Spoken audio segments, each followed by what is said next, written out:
Bom dia, irmãos. Minha voz está meio forte hoje, né? Mas o pessoal vai ajustando.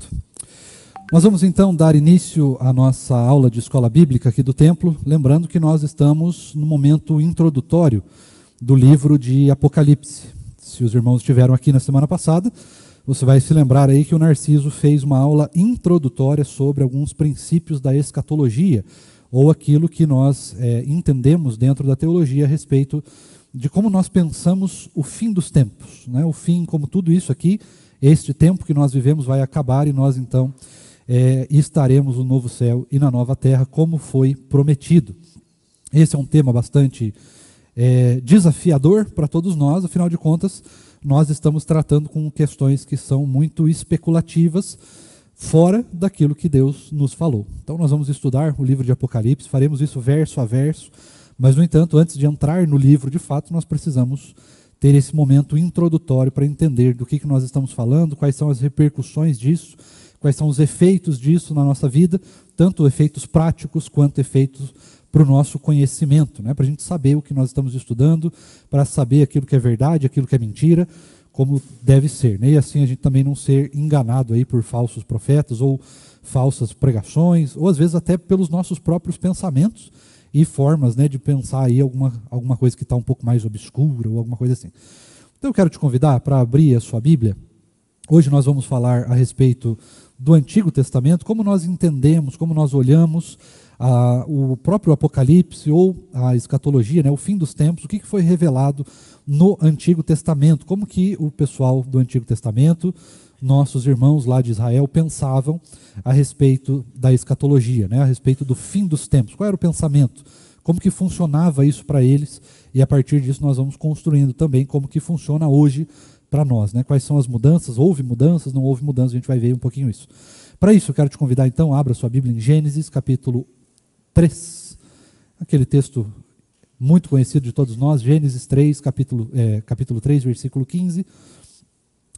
Vou pedir para quem esteja com o microfone, por favor, leia para nós apenas o versículo 15 do capítulo 3 de Gênesis, por favor. Gênesis 3, 15 diz assim: Porém, inimizade entre vocês e a mulher, entre a sua descendência e o descendente dela. Este lhe ferirá a cabeça e você lhe ferirá o calcanhar. Muito bem. Vamos orar para a gente poder iniciar então a nossa aula. Deus bondoso, bendito e maravilhoso, nós nos reunimos hoje na sua presença, nesse tempo especial de escola bíblica, onde podemos conversar e aprender um pouco mais sobre a sua palavra, sobre aquilo que o Senhor fez na história, sobre aquilo que o Senhor ainda fará. E nós queremos louvar o teu nome, Deus, pelo privilégio que é a revelação do Senhor. Podemos de fato conhecer as coisas que o Senhor nos revelou e não ficarmos no escuro ou mesmo nas expectativas de coisas que nós não sabemos. Mas o Senhor nos ensinou, o Senhor nos deixou a sua palavra, o Senhor nos deixou ensinamentos, o Senhor nos deixou pistas daquilo que o Senhor fará no futuro. E nós também não precisamos ficar empenhados em descobrir o futuro. Nós precisamos apenas confiar no Senhor. Por isso nos ajuda a entender a tua palavra, nos ajuda a compreender aquilo que o Senhor fez no passado, aquilo que o Senhor está fazendo hoje e aquilo que o Senhor fará no futuro. Tem misericórdia de nós, Deus, cuida do nosso coração. Afinal de contas, esse é um tema que levanta em nós muitas dúvidas, muitas dificuldades de compreensão, perspectivas que vão além muitas vezes da nossa racionalidade. Então nos ajuda, tem misericórdia de nós, fala o nosso coração, levanta o nosso ânimo, a nossa esperança, derrama sobre nós, Deus, a alegria da expectativa de esperar pelo melhor do Senhor que ainda está por vir. Nós já temos o Senhor como Salvador das nossas vidas e nós esperamos ansiosamente pelo dia em que nós possamos nos encontrar eternamente com o Senhor no novo céu e na nova terra. Por isso, continua, por favor, falando conosco, nos ajuda, é o que nós clamamos ao Senhor, em nome de Jesus. Amém. Irmãos, então vamos começar do começo, né? E nós vamos olhar nesse momento, nessa aula em particular, apenas aquilo que está escrito no Antigo Testamento. Então, qual era a forma do povo de Israel, o povo da aliança, pensar sobre escatologia, sobre o fim dos tempos, como que era essa impressão deles nesta época. Para isso, eu separei 7 pontos que estão lá com o presbítero Paulo, e se você se perguntar por que os 7 pontos estão com o presbítero Paulo, é que hoje, esta semana em questão, eu não estou confiando muito na minha memória. Então, caso eu esqueça de alguma coisa, os pontos estão lá, e na verdade eu vou esquecer de todos eles, então eu vou pedir para ele me lembrando, conforme a gente vai fazer, para eu não ficar confiando na minha memória, tá certo?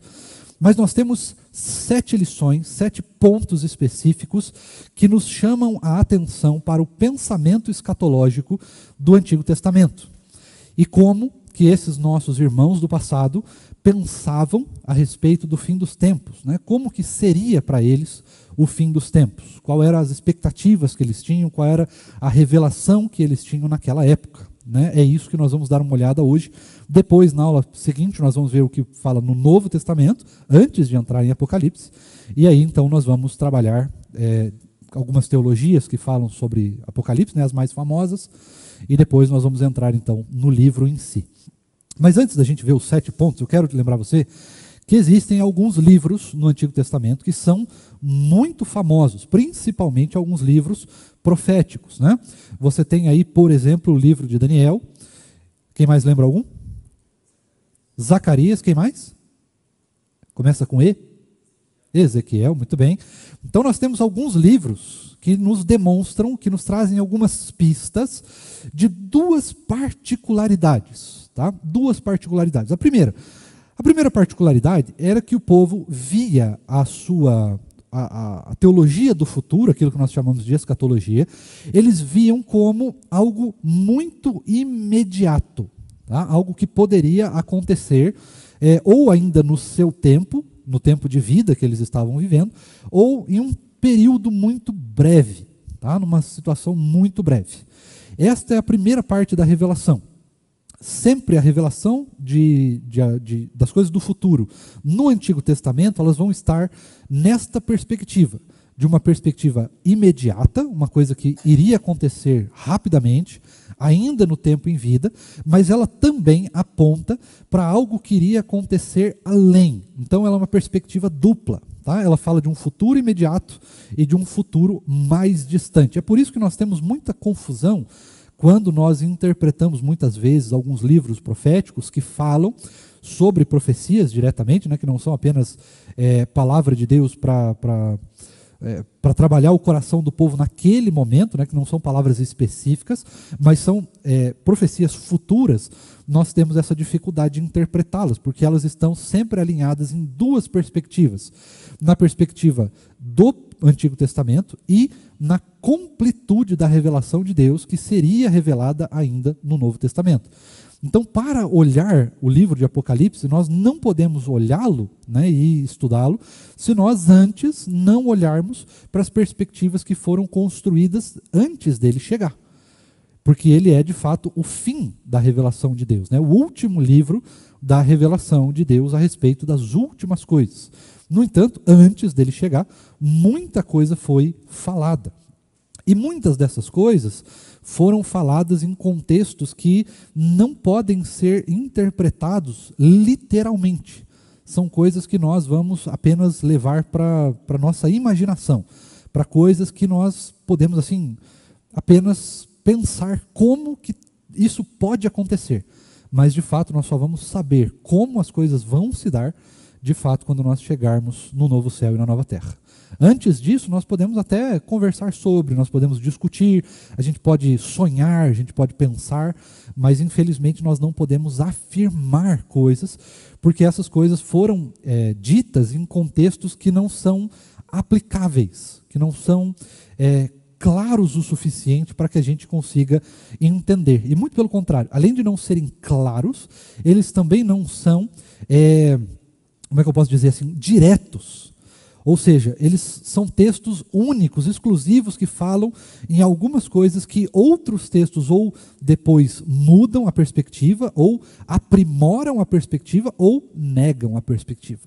Então nós vamos olhar algumas coisas, ou nem falam mais, né? Às vezes é um texto único, ele fala só naquele momento e depois nenhum texto vai nos orientar a respeito disso. Estes textos, por exemplo, são os textos de se vai ter animais no céu ou não. Nós temos, como foi muito bem lembrado, alguma pergunta, algumas aulas atrás, nós temos um texto que fala sobre isso no Antigo Testamento. Mas ele é único. Ele não nos demonstra uma forma correta e específica da gente criar uma teologia completa em cima disso. Nós podemos esperar, nós podemos pensar, nós podemos sonhar sobre isso, mas infelizmente a gente não consegue fazer afirmações 100% categóricas a respeito de como essa revelação ou esse texto se encaixa nas perspectivas do Novo Testamento ou na perspectiva do novo céu e da nova terra, tá certo? Então eu estou falando tudo isso para que você primeiro entenda que alguns textos do Antigo Testamento, eles têm essa perspectiva dupla. Então eles são avaliados pela perspectiva do Antigo Testamento, mas eles precisam também ser avaliados pela perspectiva de que muitos desses textos serão ainda cumpridos ou totalmente cumpridos somente quando nós chegarmos então no novo céu e na nova terra, tá certo? Por que eu estou falando isso especificamente? Porque existem algumas teologias que nós vamos ver mais para frente que tentam interpretar a Bíblia no sentido escatológico ou na teologia do fim, de uma maneira que todos os textos se encaixem perfeitamente. Só que, infelizmente, isso é impossível de acontecer. Por quê? Porque algumas coisas ainda não aconteceram. Nós estamos naquela teologia do já e ainda não, então algumas coisas já aconteceram, outras ainda vão acontecer, e algumas elas são imaginativas do futuro, ou seja, nós não temos como compreender como Deus vai fazer aquilo acontecer. Qual vai ser exatamente a forma que Deus vai fazer aquele texto se cumprir. E por causa disso, nós temos então algumas teologias que tentam se criar justamente para tentar dar respostas a coisas que ainda não aconteceram e coisas que nós não temos como saber como que Deus vai fazer. E pior ainda, nós temos algumas coisas que Deus não quis nos explicar como Ele iria fazer. E por causa disso, então, eles tentam criar algumas formas de fazer uma teologia completa dessa situação, e por causa disso, nós então temos algumas interpretações incorretas do Antigo Testamento, e principalmente do Novo Testamento, e inclusive do livro de Apocalipse. Então, essas perspectivas precisam ser analisadas à luz da Bíblia toda. E aquilo que nós não temos resposta, aquilo que a gente não consegue dar resposta, nós não podemos dar resposta, né? É simples assim. Parece até algo muito estranho, mas é muito simples. Se eu não tenho como dar uma resposta clara, objetiva e bíblica, 100% bíblica, eu não preciso inventar, eu não posso inventar, e nem tampouco tenho alguma perspectiva de dar essa resposta. Então vão ter muitas coisas, irmãos, que nós vamos olhar e nós vamos falar, como é que a gente explica isso? Não explica, né? Não tem como explicar por enquanto. Eventualmente, quando nós chegarmos no novo céu e na nova terra, o próprio Senhor vai se encarregar, então, de explicar como que essas coisas funcionam. Então vamos lá? 7 pontos, como que os nossos irmãos do Antigo Testamento pensavam a respeito da escatologia. Em primeiro lugar, o povo do Antigo Testamento acreditava em um fim único, não num fim duplo, como nós temos. O que significa um fim duplo? Nós bem sabemos que a palavra de Deus, como nós lemos em Gênesis 3,15, nos faz uma profecia de que um dia viria um Messias que salvaria o povo. Tá certo? Lógico, isso eu estou completando, né? Não é exatamente isso que o texto diz, mas nós conhecemos já a profecia completa e cumprida, né? Então já se cumpriu, já está tudo certo. Mas o que era a perspectiva do povo? O povo tinha a perspectiva de que um dia um Messias, alguém, viria para vencer os pecados, viria para salvar o povo, viria para poder justamente ali ter essa perspectiva de salvamento. Só que essa perspectiva de salvamento não era a que nós conhecemos hoje, a partir de Cristo Jesus, do nosso conhecimento de Cristo. A perspectiva era uma perspectiva política, ou seja, alguém viria salvar o povo. Isso é ponto normal. Porém, esse salvamento não era apenas um salvamento do pecado, mas ele era um salvamento no sentido de que este que viria para salvar o povo, viria também para reinar sobre Israel. E esse reino, ele viria nesta vida, nessa perspectiva, nessa mesma realidade que nós estamos. E de fato, isso se cumpriu. Não do jeito que eles esperavam, porque não era um rei político, não era um rei que libertaria o povo no sentido político da coisa, ou no sentido fisiológico da coisa mesmo, mas é um rei que veio de fato para nos libertar da escravidão do pecado, e não da escravidão de um povo, nem tampouco para reinar soberano sobre todas as nações da terra e tudo mais, como era a perspectiva primária do povo de Israel. Tá certo? Por isso, inclusive, ou um dos motivos, é que eles ainda esperam, se você falar com um judeu, ele ainda espera a vinda de um Messias prometido que vai livrar o povo, que vai trazer de fato paz para Israel. Tá certo? Não é o caso. Jesus já veio, o Senhor Jesus Cristo já veio, o Rei dos Reis já veio e já nos libertou da pior escravidão que o ser humano tem, que é a escravidão do pecado.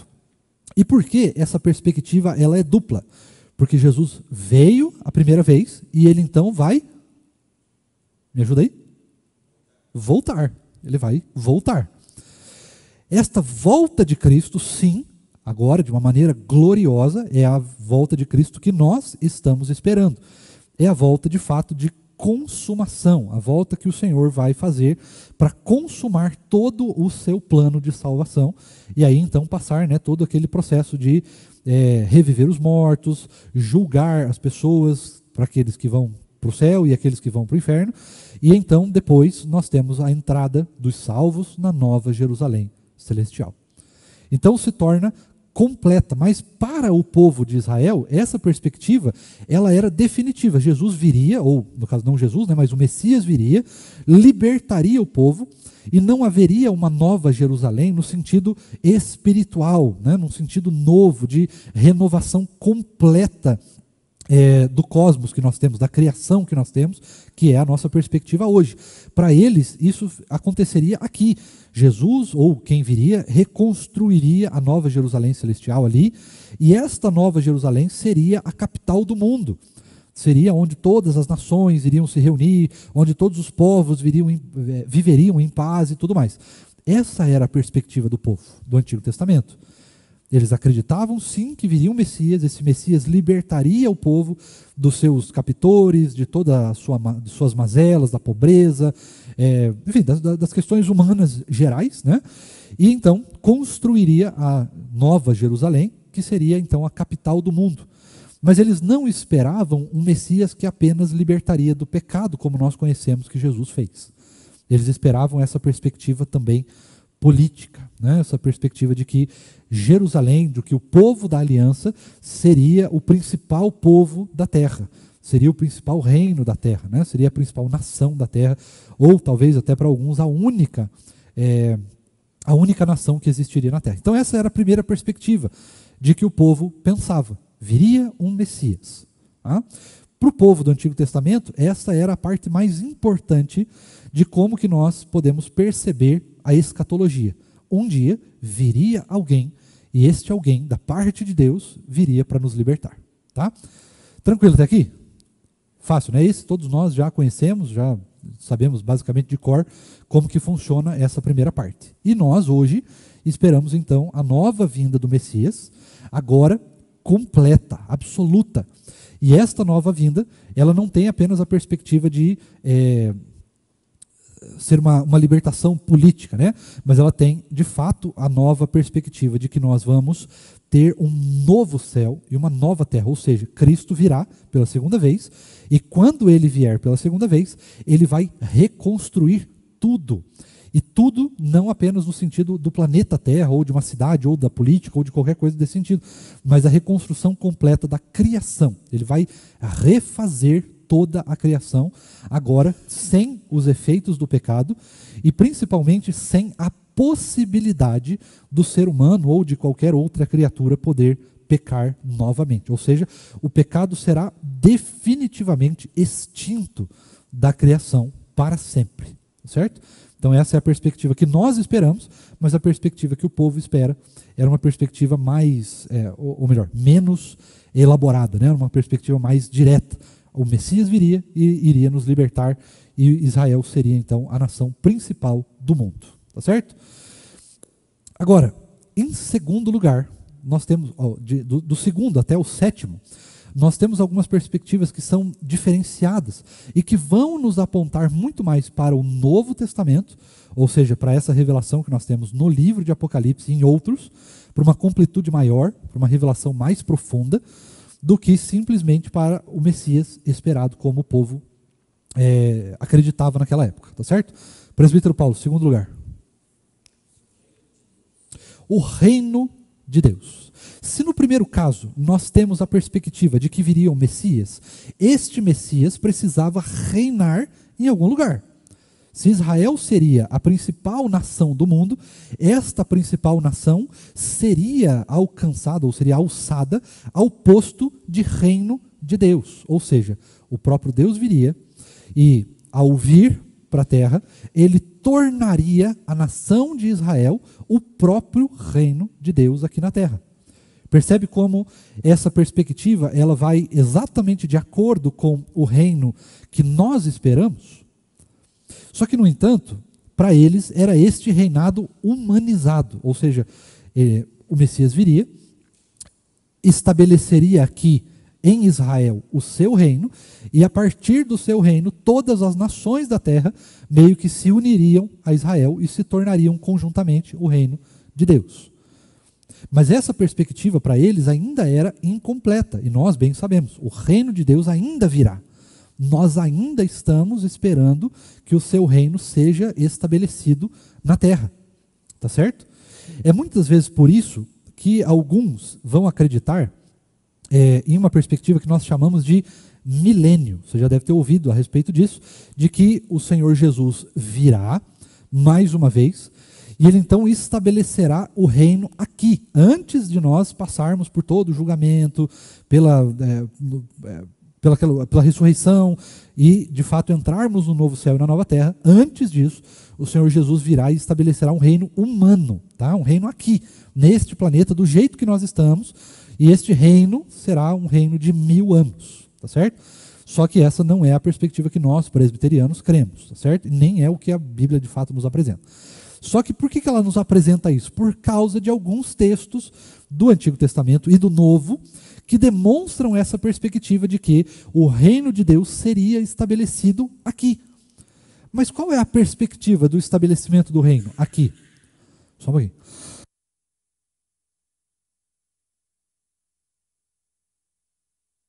Qual seria então a perspectiva do reino aqui? É o reino, irmãos, que nós já estamos vivendo. E qual é o reino de Deus que nós já estamos vivendo? Nós o conhecemos como igreja. O reino estabelecido já. Nós já podemos vivenciar o reino de Deus, mas ainda em fragmentos, em partes. Ele ainda não está completo. Ele apenas está ele está ao nosso alcance. Nós podemos alcançá-lo, mas ainda não completamente. Quando nós o pudermos alcançar completamente, toda essa criação que nós estamos aqui, que está sujeita aos efeitos do pecado, será transformada. E não só o reino de Deus será Israel, ou será este planeta, ou os reinos dessa terra. Todo o universo será o reino de Deus completo. Essa é a perspectiva completa. Mas para Israel, perdão, para Israel, essa perspectiva era apenas local, ou seja, ia ficar só ali, só naquela região, ou só neste planeta, neste lugar que nós estamos. Este era o limite do reino de Deus estabelecido para aquelas pessoas, né, para os nossos irmãos daquela época, e não para hoje. Para nós, esse reino é muito mais completo, muito mais absoluto, muito mais profundo, tá certo? E muito maior também. Então é importante que você tenha essa perspectiva de olhar para Israel e pensar, né, para o Antigo Testamento, e pensar que eles estão falando sobre o reino de Deus no sentido e na perspectiva local, enquanto a palavra de Deus sempre vai nos apresentar o reino de Deus na perspectiva macroespacial, uma perspectiva completa, absoluta, tá certo?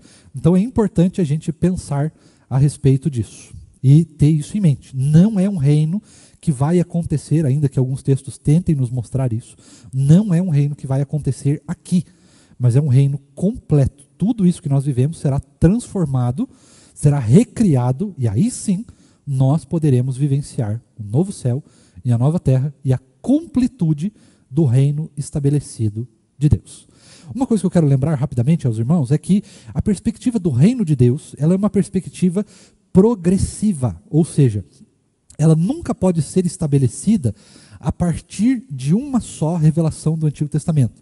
Então você deve se lembrar que algumas aulas atrás, talvez muitas aulas atrás, eu fiz uma espécie de construção com alguns irmãos a respeito de como que a progressão do reino de Deus ela se dá. Então como que ela funciona? Em Gênesis nós temos algumas perspectivas. Nós temos então, primeiro, um ser humano, Adão, é criado. Depois, qual que é a segunda perspectiva? Esse único ser humano se transforma em um... Me ajuda aí? Em um casal. É um casal, certo? Eva é criada. Então se transforma o reino em um casal. Depois tem a queda, passamos por esse processo de queda, e aí nós temos a introdução de mais uma perspectiva no reino, que é a família. Se torna uma família. O reino de Deus é construído então a partir agora de uma só família. Depois nós temos uma outra perspectiva, que são os clãs. Certo? Ou as tribos, se você preferir. Mas clãs e tribos. Depois, nós temos Israel sendo estabelecido como uma nação, como um país, tá certo? Como um reino. E ele segue por essa perspectiva durante todo o Antigo Testamento. Né? Depois, nós temos então Cristo, ele vem e estabelece o novo padrão de reino de Deus. O estabelecimento mais completo que nós temos hoje, que é o que nós estamos vivendo agora. Este padrão de reino é a igreja. E depois, então, nós teremos todo o cosmos como reino de Deus. A perspectiva, então, se completará. Você percebe como é uma coisa progressiva? Como é algo que vai evoluindo até chegar no novo céu e na nova terra. Então, a gente não pode olhar para os textos numa perspectiva única, de completude aqui. E é por isso que muita gente acaba se enganando. Tá certo? Tranquilo até aqui, irmãos? Ainda foi fácil, né? Presbítero Paulo, número 3. Fica à vontade. Ok.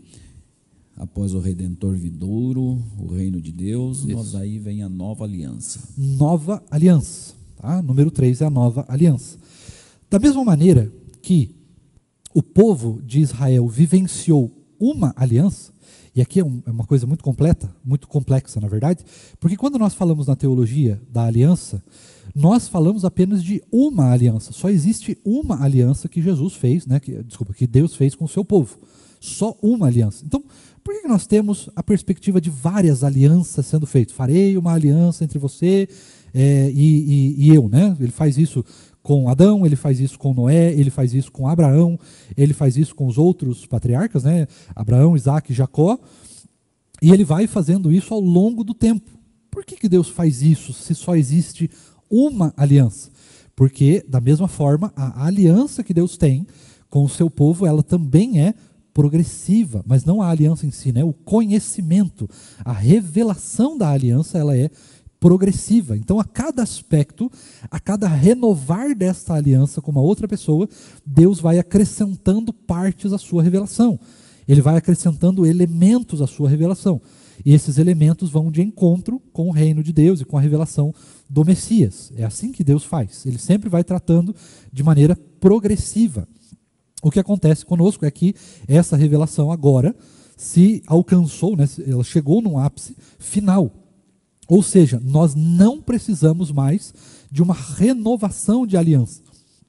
Essa aliança que Deus tem conosco agora, a partir de Cristo, do sacrifício de Jesus, é uma aliança completa, absoluta. E ela não precisa ser mais renovada. Ou seja, a partir da nossa perspectiva agora, ela só será completamente finalizada quando nós, ou na segunda vinda de Jesus, tá certo? Quando Jesus vier pela segunda vez, essa aliança será então completa, será absoluta. Então nós estamos, vamos dizer, na última parte, no último renovar da aliança que Deus tem conosco. Mas essa aliança é apenas uma. Não é que Deus faz várias alianças, ele apenas vai renovando e aumentando ou progredindo a sua revelação, trazendo mais elementos para deixar esta aliança mais clara, mais evidente e mais fácil de ser compreendida e vivida. tá certo? E muito mais aberta também.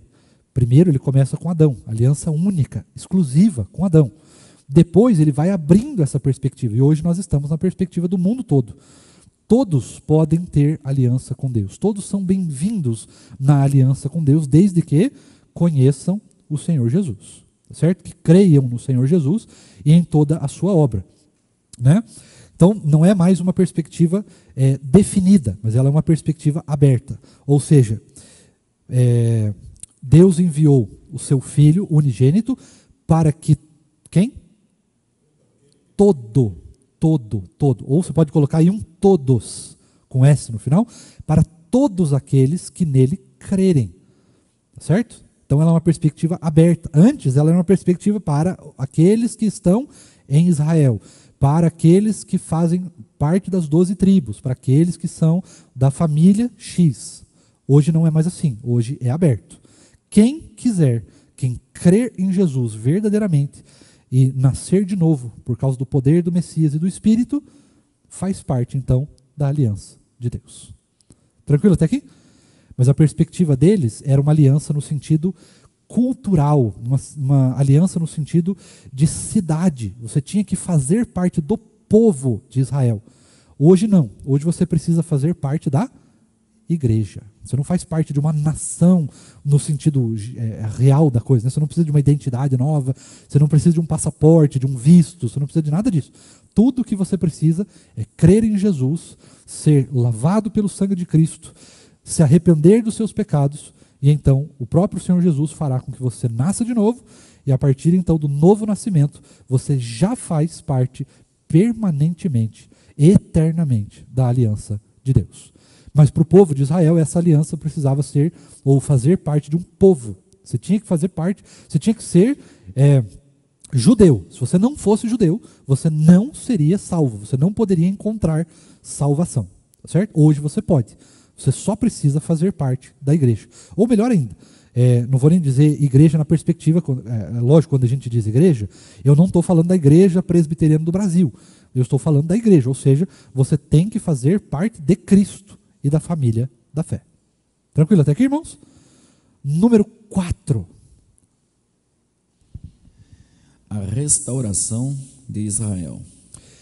A restauração de Israel, ou o número 4 ali que está na perspectiva, ela é no sentido de reino de Deus também. Como nós falamos do reino de Deus, nós estamos falando da restauração do povo. Por que o povo pensava, ou os israelitas pensavam, a respeito de uma restauração do seu povo? Por causa da perspectiva que eles tinham de espera do Messias, e porque durante todo o Antigo Testamento, você vai se lembrar muito bem, Israel sempre esteve à mercê de povos hostis. Então, em primeiro lugar, ele foi hostilizado pelo pecado a partir de Adão. Depois você tem a perspectiva do dilúvio, depois você tem Babel, depois você tem algumas guerras muito assim pontuais que aconteceram até a ida para o Egito. Depois você tem os anos de escravidão no Egito. Depois há uma libertação, né? Deus vai libertando, e essas liberdades que Deus dá para o povo, essas libertações que Deus faz durante a história, elas também são progressivas. Elas também vão demonstrando para o povo da aliança que vai existir uma hora que Deus vai libertar o povo para sempre. Que Deus não vai fazer libertações revelativas, ou seja, que apenas demonstram a sua revelação, o seu amor, o seu cuidado pelo seu povo. Mas ela vai ser definitiva, completa, absoluta. Não só do pecado, como também uma libertação dos povos, da maldade, dos crimes, uma libertação das políticas desse mundo que são falhas, e nós então estaremos completamente à mercê, única e exclusivamente, do senhorio de Cristo, que é um senhorio perfeito. E este senhorio de Cristo, a partir do momento que nós estivermos nele, não existe nada que possa destruí-lo, nada que possa revogá-lo, nada que possa ir contra esse senhorio de Cristo. Nós estaremos absolutamente perfeitos, com o Rei perfeito, num reino perfeito, e seremos então completamente renovados. Mas para Israel essa perspectiva ela era limitada ainda. Eles achavam que a restauração de Israel era o centro de toda a revelação. Quando Deus viesse, né, quando esse Messias esperado viesse, ele iria então construir um Israel perfeito aqui na terra. E não é assim a perspectiva, né? Ela vai se revelando até que nós estejamos de fato na nova Jerusalém celestial, eternamente, definitivamente. Tá certo? Não é um reino que nós estamos esperando aqui. Nós estamos esperando uma restauração e a construção de um reino perfeito. Né? E Cristo dá justamente essa revelação para nós final. Né? Eu vou para vos preparar lugar. Certo? O reino está sendo ainda construído. Quando ele estiver pronto, o Senhor Jesus então voltará para aí sim nos libertar completamente. E o Israel de Deus será libertado e completamente restaurado. Qual é o Israel de Deus? Não é a nação, o país de Israel onde moram os judeus. Esta libertação vai acontecer com todos aqueles que crerem em Jesus. Certo? Então essa é a perspectiva da restauração. É uma restauração completa, absoluta e não limitada a uma questão humana, a um país, um reino humano, mas é a construção definitiva do novo Israel de Deus, mas também de toda uma nova criação da parte de Deus. Fácil até aqui? Mais 3 só. Qual que é o quinto? O quinto é o derramamento do Espírito. O derramamento do Espírito, irmãos, é algo que nós já estamos vivendo. É algo que já aconteceu. Ou seja, Cristo veio, né, voltou, fez a sua obra, voltou, está nos preparando o lugar. Porém, nós não estamos sozinhos. Quem está cuidando de nós aqui? Quem está estabelecendo, ou melhor, estabelecendo não, né, mantendo os nossos corações em Cristo? Quem mantém a Igreja Universal unida? Quem nos mantém firmes em Jesus? Quem cuida do nosso convencimento do pecado? Quem derrama sobre nós a capacitação e os dons para que a igreja progrida, para que o reino de Deus continue progredindo e continue a mensagem do Evangelho continue sendo pregada e proclamada aos corações para trazer então união com Cristo, conversão e nova aliança para aqueles que estão ainda perdidos. Quem faz isso? O Espírito Santo de Deus. Ele é quem nos faz essa companhia enquanto o Senhor Jesus não volta. Mas a perspectiva que nós temos é que parece para nós, de uma certa maneira, que Israel, o Antigo Testamento, não tinham o Espírito Santo. O Espírito de Deus não agia no Antigo Testamento. Pelo contrário, irmãos, agia e agia muito. Agia, inclusive, de certa maneira, muito mais claramente e muito mais sobrenaturalmente do que ele age hoje para conosco. Tá certo? É claro que nós temos os dons, é claro que nós temos toda uma perspectiva de milagres que o Espírito pode realizar, mas você vai se lembrar muito bem que as ações do Espírito no Antigo Testamento eram muito mais nítidas. Era coluna de fogo, era nuvem que andava, era comida que brotava do chão, não é? Era, que mais? Burro não, jumento? Era um jumento? Não, era uma mula, a mula de Balaão que falava, né? Uma mula que fala, uma coisa muito interessante, né? Hoje você tem muitas mulas que falam, mas que não são o bicho mula, né? Você tem um outro tipo de mula, né? Mas não podia perder essa. Mas você tinha então um animal falando, né? Isso era uma coisa muito interessante. Você tinha também um outro ser humano, né? Um outro animal que engoliu o outro ser humano, na perspectiva de Jonas. Você tinha toda a ação do Espírito que nós podemos encontrar no livro de Jó, por exemplo, nos Salmos, né, na completude, no derramar do Espírito, de convencimento do pecado, né, o próprio texto que o pastor Lucas nos leu hoje, no Salmo de número 51. Né? Quem que convencia no Antigo Testamento do pecado, da justiça e do juízo? Ainda era o Espírito. Né? A obra do Espírito ela não muda do Antigo para o Novo Testamento, ela continua a mesma. Só que a perspectiva era, o Espírito agia e ele saía. Então era uma ação muito mais pontual. Ele fazia e ele completava aquela ação e ia embora. Né? Não era um ficar. Né? O Espírito não estava no mundo como ele está hoje. E por que ele está no mundo hoje? Porque hoje a igreja está em todo o mundo. A perspectiva do reino de Deus está na igreja, assim como o Espírito está em todo o reino. E é por isso que o Espírito está conosco aqui agora, definitivamente. Ele não vai mais embora. Tanto que aquilo que nós sabemos do Espírito é, quando o Espírito vem, ele está em todos os lugares, demonstrando a presença de Deus em todos os lugares, mas ele também habita no nosso coração. Ela é uma perspectiva dupla. Ou seja, o Espírito está no mundo, né, e nós podemos senti-lo, até os não crentes podem senti-lo, até os ímpios podem senti-lo, de certa maneira, ainda que limitado, mas aqueles que estão em Cristo podem desfrutar do Espírito vivendo em nossa própria alma, dentro de nós.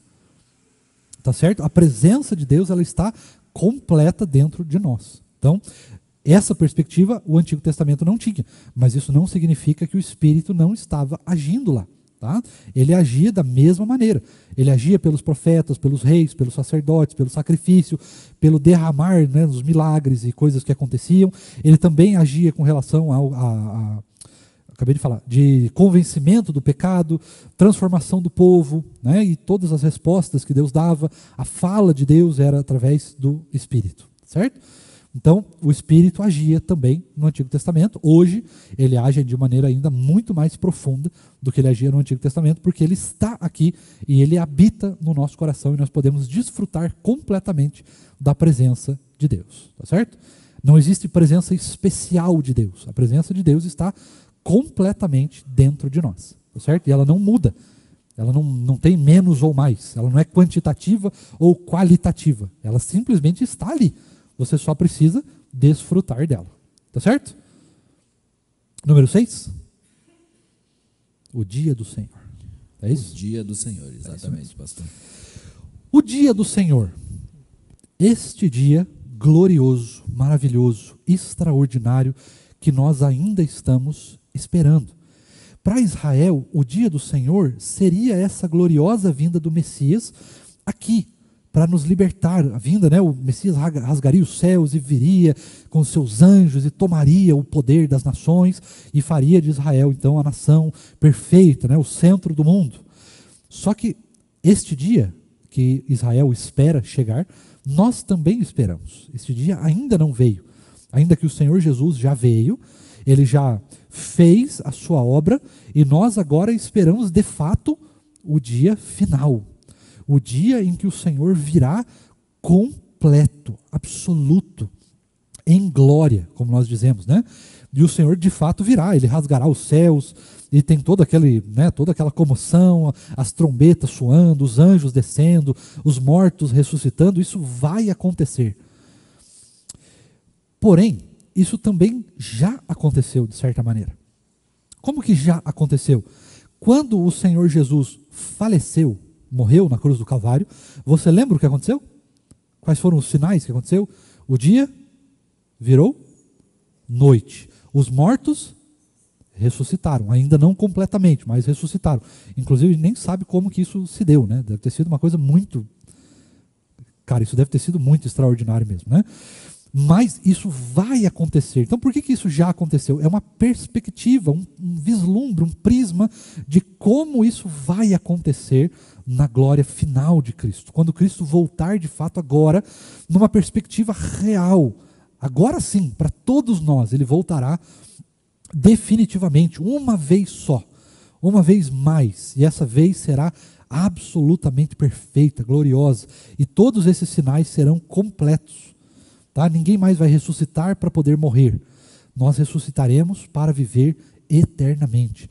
Do nosso olho será enxugado toda lágrima, será extirpado desse mundo todo pecado, todo sofrimento, toda ira, todo rancor, todo ódio, toda maldade, toda morte, todo luto, sofrimento, angústia, toda ação do diabo, né? O diabo será definitivamente vencido, julgado e condenado, né? E a ação dele no mundo não existirá mais. Então, será uma perspectiva de reino completa, uma volta completa. E esse dia do Senhor que nós esperamos não é um dia de 24 horas, mas o dia do Senhor é a eternidade. Este é o dia completo do Senhor. Esse é o dia absoluto que nós estamos esperando. É o dia que o Senhor vai reinar sem tempo. É o dia que o Senhor reinará por toda a eternidade. E é esse dia que nós esperamos não chegar, mas não é que esse dia vai chegar para nós chegaremos nesse dia. É o contrário. Somos nós que seremos levados para esse dia do Senhor. Porque o dia do Senhor, irmãos, ele nunca começou e ele nunca acabou. Porque ele se dá na eternidade. Ou seja, ele não tem começo, meio e fim. Quem tem começo, meio e fim somos nós. Nós estamos longe do dia do Senhor. Mas quando o Senhor Jesus voltar, ele vai nos levar para este dia. Ele vai acabar com o tempo. O tempo será destruído. Ou pausado, não sei como é que... Não posso dizer como é que vai funcionar. Mas ou ele será destruído, ou ele será pausado. Mas de qualquer maneira, ele não vai mais existir. Não tem mais a perspectiva do tempo, né, no sentido de envelhecer, no sentido de passar o tempo. Ele será estagnado, ele será estável, completamente paralisado, né, sem efeitos. Ele simplesmente vai existir porque nós vamos estar vivendo, né, nós vamos ter realizações, nós vamos ter trabalho, nós vamos ter funções, enfim, vão ter perspectivas ali que a gente vai ter. Mas nesse sentido, o tempo não vai mais nos afetar. Ele não vai mais passar, ele não vai mais ter peso, ele não vai mais nos envelhecer, ele não vai causar mais problemas e dificuldades no nosso ser. Ele simplesmente vai estar lá, paralisado. E toda a perspectiva vai ser apenas uma perspectiva de vivenciar para todos sempre o dia glorioso do Senhor, que nunca começou, que não tem meio e que jamais acabará. Tá certo? Fácil até aqui? A última perspectiva, o número 7, é então, de fato, agora, o novo céu e a nova terra. Exatamente. É isso? Isso mesmo. Então, o novo céu e a nova terra, a completude de todos esses 6 pontos que nós vimos antes. Tá certo? Isso vai acontecer. Isso já está acontecendo agora. Nós só não desfrutamos completamente. Mas por uma outra perspectiva, aquela do já e ainda não, isso já aconteceu. Por que já aconteceu? Porque a perspectiva da volta de Cristo, da restauração de Israel, do estabelecimento completo do reino de Deus, do dia do Senhor, da construção do novo céu e da nova terra, ela é uma perspectiva eterna. Ou seja, ela foi realizada a partir de um decreto de Deus. E lembra que os decretos de Deus são eternos. Eles foram promovidos, vamos dizer assim, na eternidade. Eles não foram promovidos aqui. Eles não são respostas a uma ação humana, ou a falta da ação humana. Mas os decretos de Deus são eternos, eles foram estabelecidos, construídos na eternidade. Ou seja, eles já estão, em uma perspectiva, cumpridos. O que nós estamos esperando? Estamos esperando chegar a essa promessa. O cumprimento completo da promessa. Porque nós ainda estamos vivendo este tempo aqui. Quando este tempo aqui se acabar, quando chegar a hora, de fato, que nós não sabemos o dia, que o Senhor Jesus virá, então nós vamos nos encontrar com o decreto de Deus. Mas de uma certa maneira, nós já temos as perspectivas do reino de Deus aqui, né? Seja feita a sua vontade, assim. Por que existe essa perspectiva se nós já não podemos viver uma parte daquilo que Deus já fez e daquilo que Deus está fazendo? É a mesma coisa quando nós falamos da ação do diabo. O diabo vai ser vencido ou ele já foi vencido? Ele já foi vencido. Nós só não vivenciamos isso ainda completamente. Mas ele já foi derrotado, ele já foi condenado. Isso já aconteceu na cruz do Calvário. E é por isso que o Senhor Jesus, antes de falecer, a última frase, a última palavra de Cristo é: está consumado, está pronto, está finalizado, está completo. A ação de Deus está completa. Porém, nós ainda não vivenciamos isso na perspectiva do próprio Deus, que é a perspectiva eterna. Nós ainda estamos aprisionados em um tempo que está também sobre as consequências do pecado.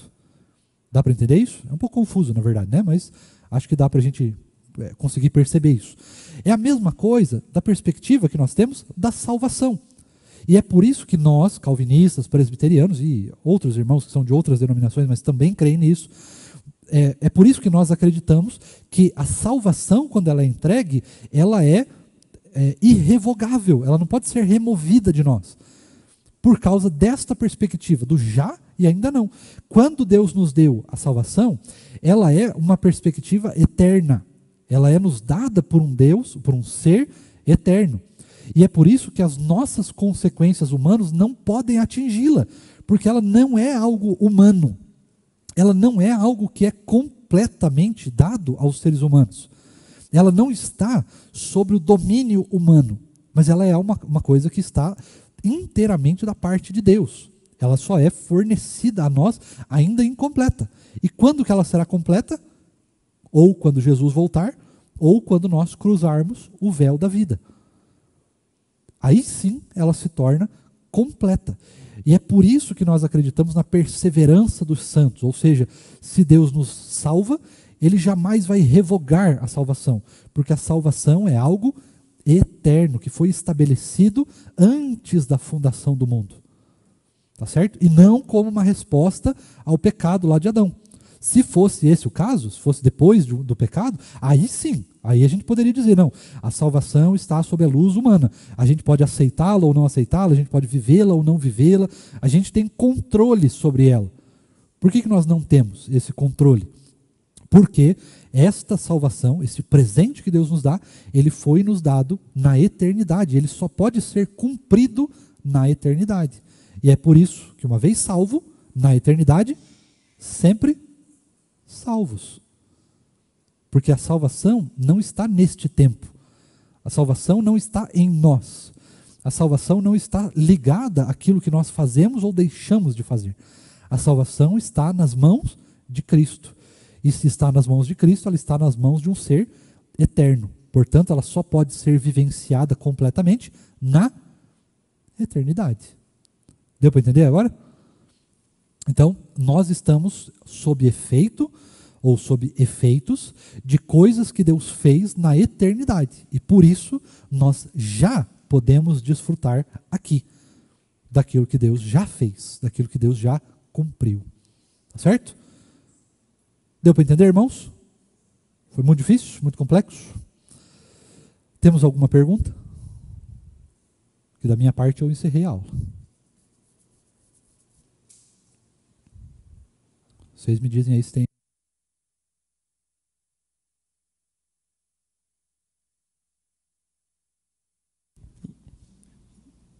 Eu vou fazer a pergunta, então.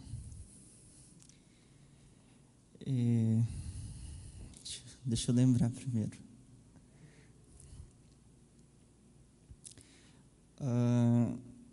Não sei se eu vou conseguir fazer claro, e também é uma pergunta que não sei se tem resposta. Quando ocorreu a paixão de Cristo,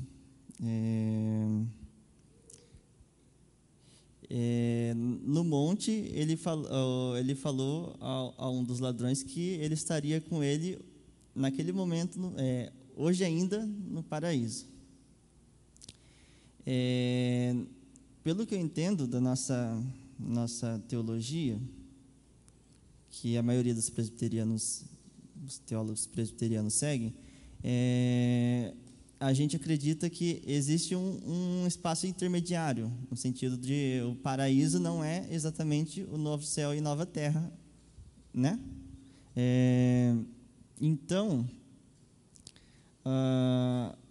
as pessoas que morrem hoje não entram na eternidade exatamente, né? Ela vai para esse paraíso, esse espaço intermediário.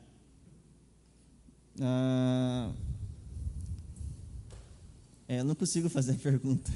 Essa é a pergunta? Não, é que só virou um comentário no final das contas, né? Uhum.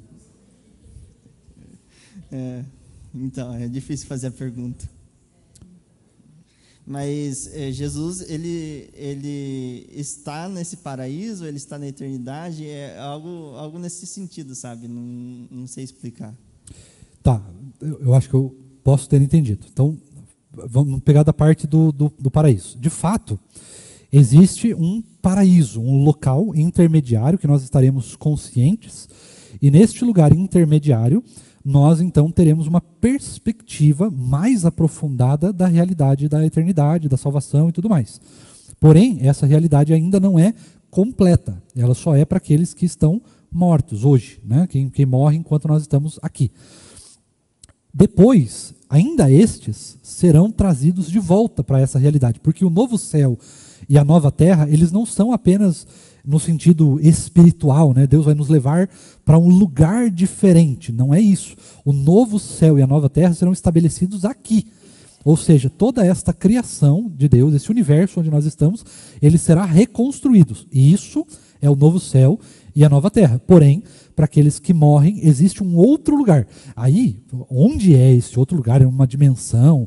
É na mente do Criador? É sei lá, um lugar da alma? É uma realidade alternativa?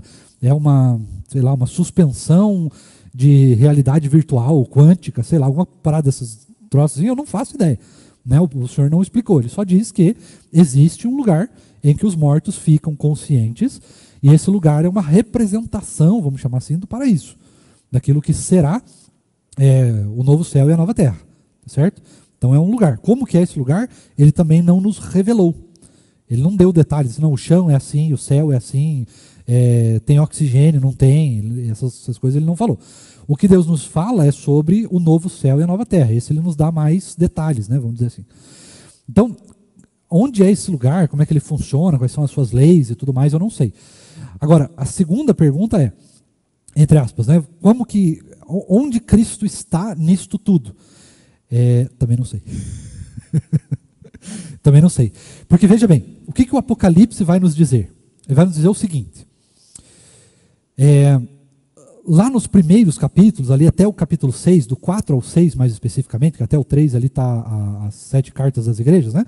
Então do capítulo 4 ao capítulo 6, ele vai ter ali uma demonstração de um lugar, uma sala do trono, e essa sala do trono tem lá os seus 24 anciões, tem ali toda uma série de coisas muito extraordinárias, né? Tem os 4 seres viventes, tem o trono e tudo mais. Tá, beleza. Nesta sala tem um livro, ou talvez tenha até 2. Aí a gente vê lá no Apocalipse, mas vamos dizer que tem um livro. Este livro, ele tem 7 selos. Vocês estão comigo? 7 selos neste livro. Então, nessa perspectiva, o que acontece? O próprio apóstolo João, que vai estar lá, quando ele vê o livro, o que ele faz? Ele chora. Por quê? Porque não tinha ninguém para abrir o livro. Nesta hora, o Senhor Jesus aparece. Agora, quando é isso? Onde Jesus estava até aqui? Não faço ideia. Ele não fala. Não sei se ele foi tomar um café, se ele foi bater um papo com alguns anjos, se ele estava em outro lugar. O texto não fala. Né? O texto não nos especifica isso. Né? Ele estava num lugar espiritual, depois ele vai para esse lugar, então, para abrir os selos. Esse abrir dos selos, ele acontece em qual momento? A gente não tem como ter essa perspectiva. Né? O texto não qualifica isso em tempo, né, em horas. Foi no dia tal, foi no momento X da humanidade, foi quando isso estava acontecendo. Não fala, né, o texto não explica isso. Então a gente pode tentar aí imaginar lugares. Não, o Senhor Jesus estava preparando a nova Jerusalém celestial, mas ainda também não tinha chegado, né, porque isso vai acontecer depois ainda. Ele estava numa perspectiva sei lá, ele estava num lugar onde só a Trindade pode acessar. Mas, por outro lado, Deus também é onipresente. Então, você vê que as coisas não são claras, né? A gente não consegue ter uma noção clara de onde Jesus está, né? Qual é a sua posição ali, ele foi para outro lugar, ele estava enfim, você não tem como saber quando isso acontece, como isso acontece. A gente só tem aquilo que a palavra nos revela, né? E ele aparece naquele momento para abrir os selos em algum momento específico. Quando é esse momento, né? Em qual o momento da nossa vida aqui nós estamos? Será daqui mais 1000 anos, daqui mais 10 mil anos, 100 mil anos? Vai ser daqui a 5 minutos? Não sei. Né? O texto não nos deixa claro isso, né? Ele não fala isso. A única coisa que nós sabemos é que um dia, neste reino intermediário, vamos chamar assim, o Senhor Jesus virá na sala do trono e abrirá esse livro e depois então se sentará no trono ali. E aí depois disso tudo ainda, haverá um momento em que ele virá para este lugar, no dia do Senhor, que nós não sabemos qual é, e aí sim nós teremos toda aquela perspectiva de que os mortos ressuscitarão definitivamente. Passaremos todos pelo julgamento, aqueles condenados vão para o inferno, os salvos serão conduzidos então para as portas, né, as 12 portas, os 12 portões da Nova Jerusalém Celestial.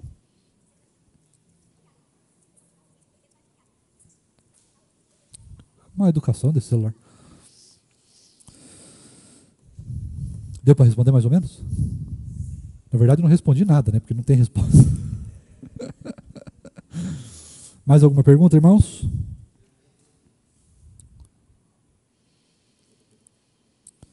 Se não houver perguntas, podemos encerrar a aula. Vocês que me dizem aí. Podemos? Então leva, por favor, o microfone até o presbítero Paulo. Presbítero, eu vou pedir para o senhor orar para nós. E aí nós então encerramos a aula. Na semana que vem nós vamos falar sobre o Novo Testamento, sobre todas essas perspectivas no Novo Testamento, longe ainda de entrar em Apocalipse.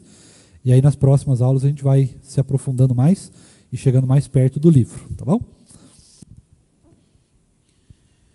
Pai, nós somos gratos a Ti, pela alegria que temos de estar aqui na Tua casa, ó Deus, na igreja, para, junto com os nossos irmãos, aprendermos um pouco mais da palavra, aprendermos e que possamos entendê-la, ó Deus, que realmente existe um Deus maravilhoso, um Deus que realmente tem cuidado e estado conosco, para que possamos entender e deixar realmente o nosso coração aberto, para que o Senhor faça morada, para que o Senhor entre realmente, e Pai, e fale cada minuto conosco, mostrando realmente o quanto o Senhor tem sido bondoso para conosco.